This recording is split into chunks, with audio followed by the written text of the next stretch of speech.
Hey everyone, welcome back to the Dustytron channel. We're talking about the AFC South today, so let's dive right in. But first, like this video and subscribe to the channel and follow all of our socials that are linked in the description below. We're posting great content throughout the off season and the regular season. You don't want to miss it. All right, starting right off with the bottom team in the division, I've got the Tennessee Titans. And yeah, the Titans, they've been a mess for the last couple of years, haven't really been able to get much going. The Will Levis experiment, I think we can say, is kind of an utter disaster at this moment. We got some worthwhile memes out of it, but from a productivity standpoint, it wasn't happening. So they finished as the worst team in the league last year, and they drafted Cam Ward in the draft. And of course, with the #1 overall drafted quarterback, a lot of eyes are going to be on Tennessee. A lot of eyes are going to be on him. How is he going to do this year? How is he going to elevate the team? Is he going to work well in their system? I researched into Cam Ward a little bit, and I kind of like his personality. He spent 4 years in college, kind of bounced around a little bit, but was always able to handle adversity well. And I feel like going into the situation being the #1 drafted quarterback, you're going to be on a bad team. He seems to have a really good character, and that might be what Tennessee needs here. Now, I think I'd be remiss if I didn't say that in other drafts, he probably wouldn't have been drafted this high, but this was a low quarterback talent draft, so he definitely was the best of the available prospects. But that being said, I think that he'll perform decently this year. I think he'll be better than Will Levis for sure, but a rookie quarterback can only bring so much. I mean, there are some that are elite that really elevate the team around them in their rookie year. I'm thinking like a Jaden Daniels type or a Joe Burrow type. But I don't really think Cam Ward is that, and the Titans just don't have a lot of talent. At the running back position, they have Tony Pollard and Tajay Spears. They couldn't really figure out which running back they wanted to use more. It was definitely a committee approach, and it didn't lead to the greatest results. They were the 19th rushing offense last year, 26th passing, so I think that will improve a bit with Cam Ward. 26th overall offense, so this team definitely struggled on the offensive side of the ball. They brought in for a pass catcher Tyler Lockett, but you gotta admit he's past his prime at this point. And Calvin Ridley, while I think he still has a lot of talent, he's getting up there in age, and he hasn't really quite lived up to his potential since he's come back from the gambling suspension. One of the bigger contracts that was signed in the offseason was Dan Moore Jr. The Titans pulled him away from the Steelers, and it's an iffy signing. If he happens to play really well at the left tackle position, the contract will be worth it, but there were definitely red flags while he was on Pittsburgh, and he just wasn't a superstar talent, and he's getting paid like it. So I think that they're going to have invested a lot of money in Dan Moore Jr., and they're not really going to get the payoff from having a really solid blindside blocker for Cam Ward. But yeah, looking on the defensive side of the ball, looking at the numbers, they were actually the #2 overall defense in terms of yardage allowed last year. Second against the pass, but what's odd is that they're 26th against the rush. When you have a discrepancy that big, it kind of, to me, makes me think that a lot of teams were running on them, and the passing numbers are a little bit lower because other teams just weren't passing the ball. That's what I look at when I think when I see those numbers. I could be wrong. I didn't watch a ton of Titans games, but they didn't strike me as having like one of the best defenses in the league, but perhaps I just didn't really notice it. But yeah, this season is all about Cam Ward, regardless of if there's other things happening with the team that might lead to building a better team. Everything's going to be about Cam Ward this year, and I just don't think they have enough weapons around them. They're rebuilding. This team is going to struggle. They definitely struggled this last year.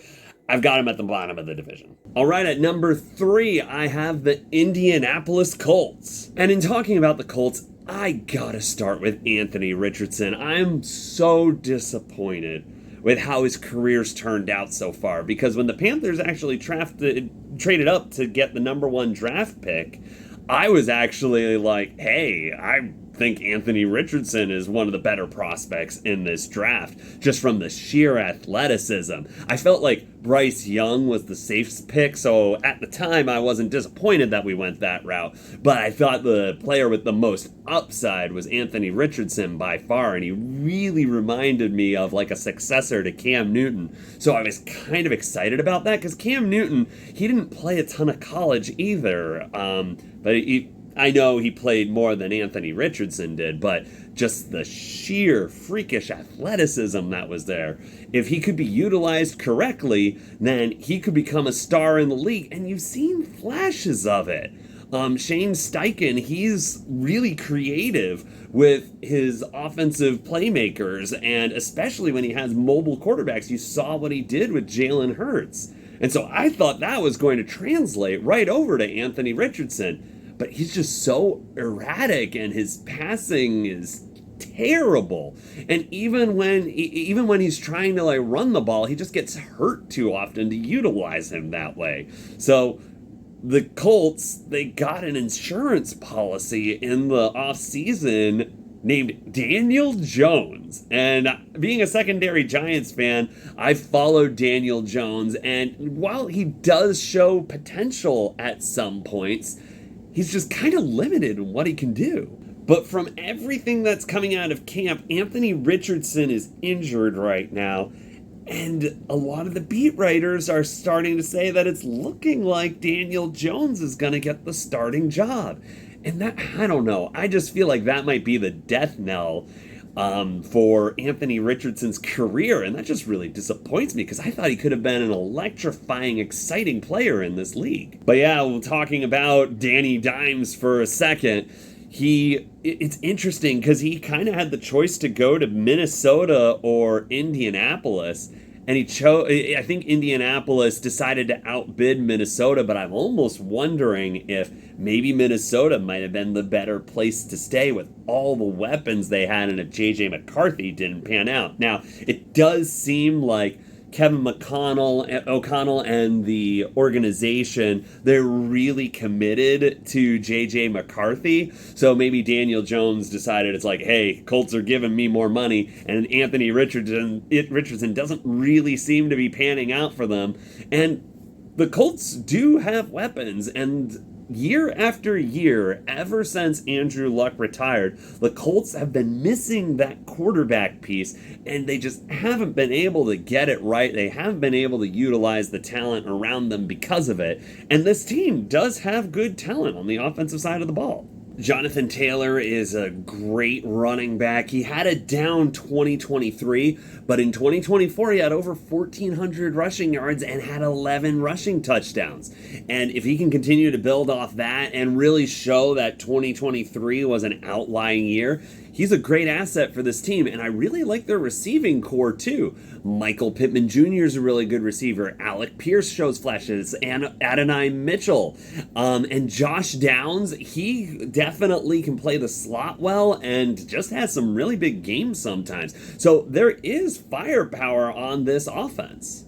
But yeah, in offense last year, they were upper half of the league. They were the 13th overall ranked offense, 25th in passing. I think that has a lot to do with Anthony Richardson's struggles. And they were the 8th rushing team, where you had Jonathan Taylor and Anthony Richardson rushing the ball well. But for Colts fans, hopefully that gets even better this year, because I want to say one of the more predictable draft picks in this last draft, the Colts got Tyler Warren, a really good tight end. They had no tight ends. The best tight end they had on their roster was Mo Alley Cox, and Tyler Warren just brings so much more to the table. And it's kind of been a thing where in the past it seems like tight ends generally take a season or two to really get going and they break out in year 3.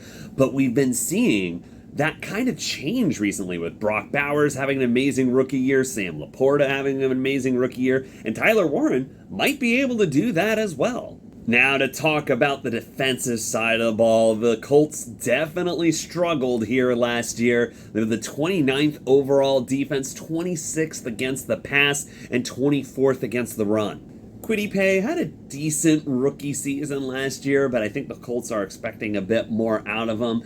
As far as trying to fix their passing off defense, they did get Chardavius Ward from the 49ers. He was a really good piece while he was on San Francisco, so that should hopefully help them on that side of the ball. But when I was looking at this depth chart, they have a decent defensive line, but everything past that, I didn't really recognize a lot of the names except for Kenny Moore, and that really only sticks out in my head because he had 2 pick sixes against Bryce Young. That was a bad game. But all in all, Colts have some decent pieces on offense, but I think that quarterback position, if you're rolling out Daniel Jones, you still haven't fixed it, and their defense isn't good enough to really help complement the offense.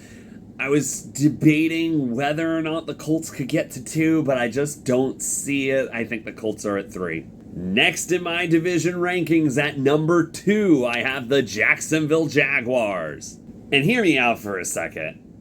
I don't think Jacksonville is great, and I know they were terrible last year, but there's a lot of talent there that I think is just being misused, and under the right circumstances, they might be able to get it all together, or together enough to be competitive in a very weak AFC South. And I think the incoming coaching staff, as well as the new general manager, James Gladstone, know this. James Gladstone used to be director of scouting with the Los Angeles Rams when they were doing those really, really good drafts. And then Liam Cohen comes over from the Tampa Bay Bucks, where he had success with the running game with Bucky Irving. He was able to work with Baker Mayfield. They had one of the best offenses in the league last year. And that might just be what Trevor Lawrence needs. Trevor Lawrence, I feel, has too much potential, too much talent to be wasted the way he has right now. But to credit that we have to keep him accountable too, Lawrence hasn't lived up to his expectations as well. But the Jaguars are investing in him, and that's what it shows with drafting Travis Hunter this year, the most electrifying talent in this draft. And it wasn't cheap to do it, to trade up 3 spots with the Browns. They gave up their first this year, their second this year, a fourth this year, and their first rounder next year. But what does that tell you about Jacksonville?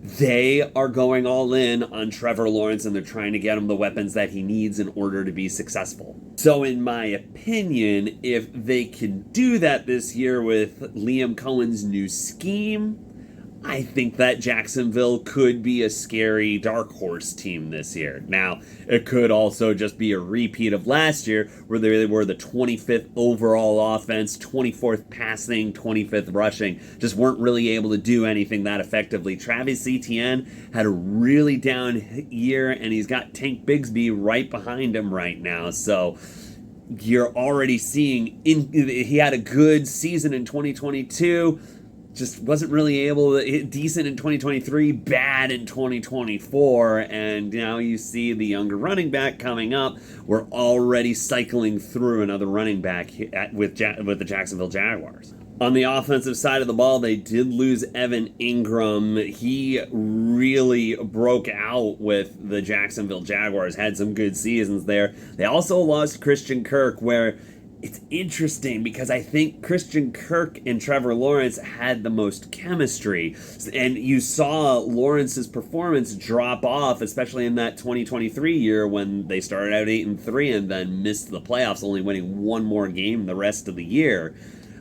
When Christian Kirk went down, Lawrence's performance went down as well. He was just really able to rely on him, and without that solid outlet receiver, he just wasn't as good. So yeah, on the offensive side of the ball, Jaguars going in all in on Trevor Lawrence. Is it going to pay off?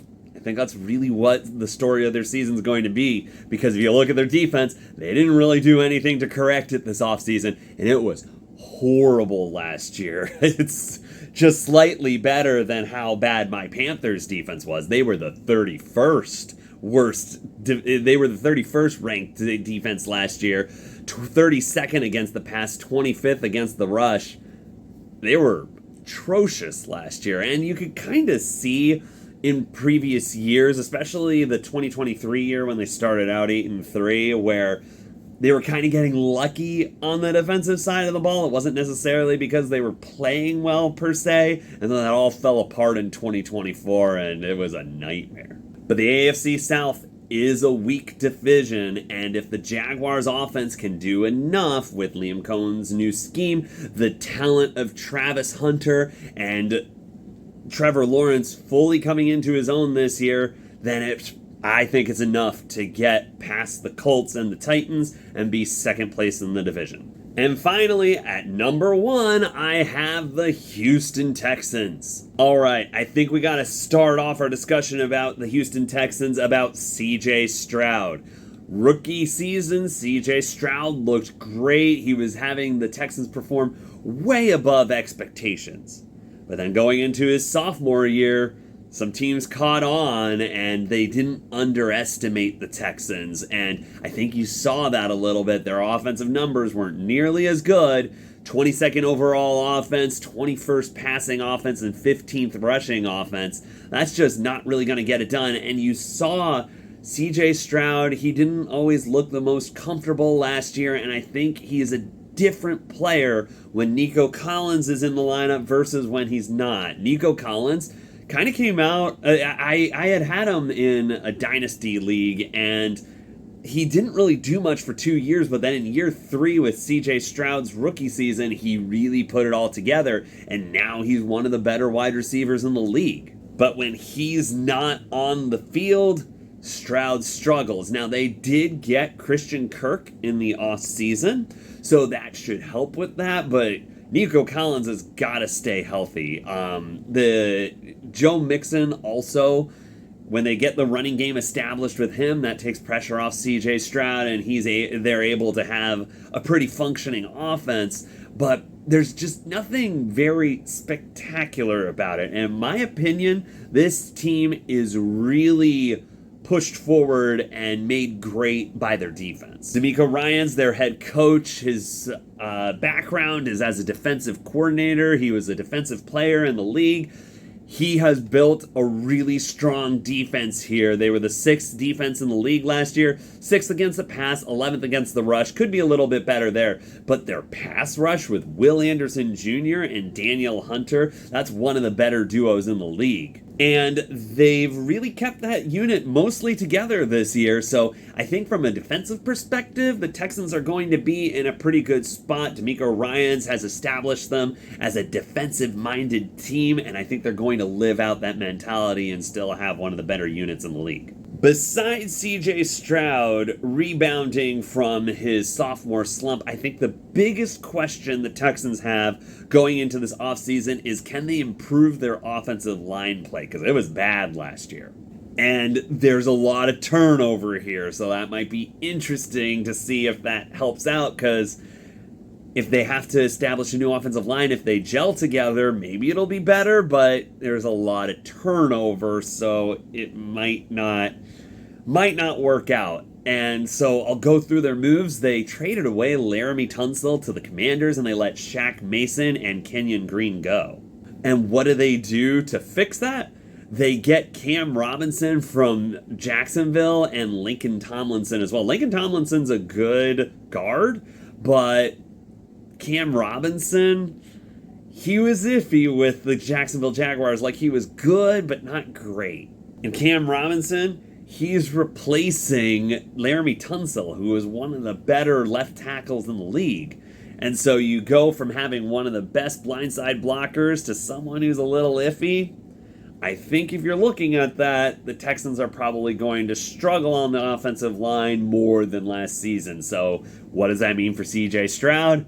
It's probably going to be that he doesn't quite get back to that rookie level that he was at. All that being said, the AFC South is a mess, and I still think that defense is good enough to really, and if their offense does enough of a job, I think that they can easily take this division. I have the Texans as the top team in the division. All right, so to recap, at 4, we've got the Tennessee Titans. At 3, we've got the Indianapolis Colts. At 2, we've got the Jacksonville Jaguars. And at number 1, we've got the Houston Texans. But what do you think about the AFC South? Am I off with my picks? Let me know your thoughts in the comments below, and be sure to tune in and subscribe to all of our socials. Like the video, subscribe to the channel, and follow the socials that are linked in the descriptions and at the end of this video. Thanks for tuning in, and I'll see you next time on the Dustytron channel.